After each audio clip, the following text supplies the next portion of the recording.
Hello and welcome to another review of a film that I've seen on Mubi. This time I'm reviewing the 2011 film The Skin I Live In, directed by Pedro Almodovar. Now, I found this a very dark film, very weird, quite unpleasant really. There's no relief, all the characters are shady, and I guess it's a horror film, but I just I was left at the end with a kind of bad taste in my mouth, something slightly unsatisfactory. I think one problem is that I didn't really care about any of the characters. I think that all of the characters are not likable, and we don't necessarily go deep into any of the characters to get to know them better. I recently watched All About My Mother. I haven't seen an Almodovar film for quite some time, and I've always enjoyed his films in the past. But I recently watched All About My Mother, and I found that film had really interesting characters, but I felt that the situations that he put those characters in felt contrived and gave the film a kind of superficiality.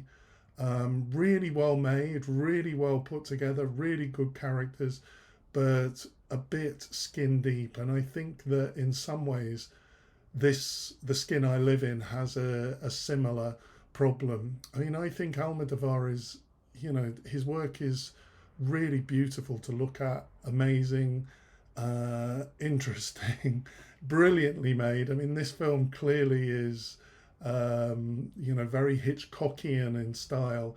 And Antonio Banderas is really like Cary Grant in his suit, and the music and the atmosphere are really well done.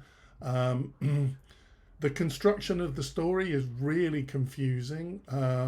It jumps around in time, and you're not really sure who's who, but in the end, it really comes together. The story is clever and not contrived, actually. I think the story actually works really well. Obviously, in these reviews, I do assume that you've seen the film, so I give spoilers, but there's a big spoiler coming up. So if you haven't seen it, perhaps you want to turn it off. But I think this film is really interesting in terms of what it says about trans issues.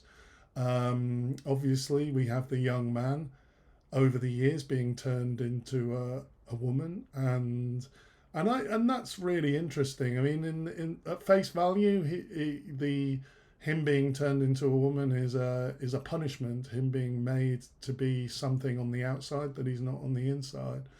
Um, but I think it is making some interesting points about that you can change the skin, but you can't change the person on the inside. Maybe it's saying something about cosmetic surgery as well. Um, and I think it is making the point, obviously, that if you are a woman on the outside, it makes no difference if you feel like a man on the inside. And I think that is the kind of political message of this film. I mean, this film really has the elements of a masterpiece. It's really clever, really well put together, beautifully shot, but it just feels like it falls short somehow. I'm not quite sure. The characters are unpleasant and there's nothing redeeming. I was just left a little bit unsatisfied at the end. Next time, I'm going to review the film Tony Erdmann, the 2017 film directed by Maren Aid. See you next time.